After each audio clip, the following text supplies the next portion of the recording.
Welcome to episode 20 of Chief Chat. I'm your Chief Executive, Matt Vincent, and we're here the week of September 8th to talk a little bit about what's going on in our community here of Butte-Silver and your local government. So we had a great Labor Day weekend.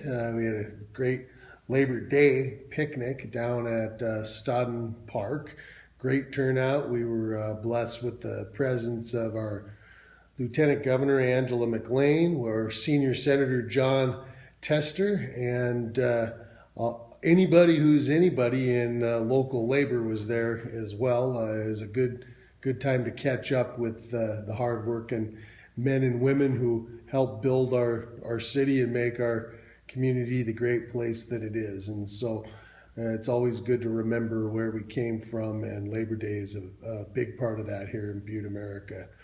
We also have, at the end of this week, a little more somber note, the 14th anniversary of the 9/11 attacks, and this year it's going to be a lot more special in terms of the remembrance that is paid. We have worked with the Exchange Club, who normally hosts its Field of Honor, where they place 1,000 flags for personal heroes as well as heroes who have died in the line of service, as well as heroes of first responders, and they place them on the field that is directly below our Belmont headframe. It makes for a very just patriotic and heartwarming view when you see it. And you can check my Instagram site and our Facebook page to check out what the photos of our Field of Honor look like. But they normally do that Field of Honor over the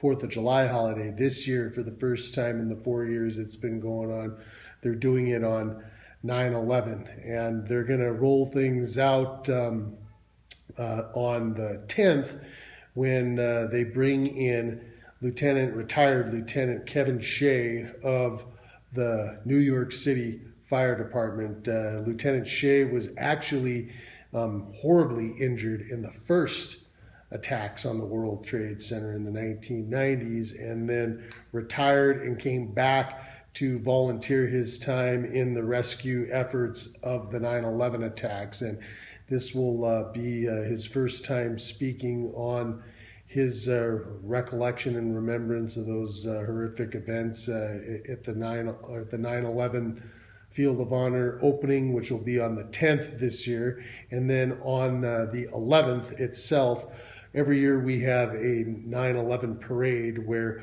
all of our local first responders take a silent parade around town in remembrance of those 9/11 attacks and the comrades that were lost in the line of duty. This year we've added another twist to that one. Not only is the Field of Honor in play, but we're also taking that parade past as many of our local public and private schools as possible, so that our youth have a reminder and an educational moment to learn about the 9/11 attacks and the impacts that it's had on our country. And so those are the two big bracketed events this week. We also have the 50-year remembrance of the Vietnam War that'll be at our Butte-Silver Public Archives. That will be kicked off on Sunday at 4 p.m., put together by a number of individuals working with our United Veterans Council to commemorate the 50th anniversary of the Vietnam War. Earlier in the day on this Sunday, we'll also have a walk out of the darkness to bring awareness to suicide prevention, and that will be held down at Father Sheehan Park. On the government side of things, we got a couple of big events coming up. We have the groundbreaking at the new Fairfield Inn down on Floral Boulevard. That is going to be an $8.6 million project that our local government and its departments are very proud of working with the owner and the contractors to make that project a reality here. And so we'll be breaking ground on that, as well as next week we get to start the week off with the cornerstone setting ceremony at the Northwestern Energy Building. And that building is the largest construction project in Butte's uptown in almost 100 years. And so that is going to be a great day when Northwestern Energy and its contractors and our community leaders put a great punctuation on what has just been an outstanding project for our economy and our uptown here in Butte, America. And last but not least, I think we kind of are starting to move as Labor Day comes and the kids go back to school. People start playing football. We are heading closer into wintertime and out of our festival season. But this weekend up at the original Mine Yard, we will be able to take part in the 3rd annual Original Festival. And that's more for the younger crowd, but great exhibit of some new age music as well as some great arts and culture that is put on by one of our local millennials, Matt Boyle. And so go on up and take in some of the great entertainment that the Original Fest has to offer this weekend at the Original.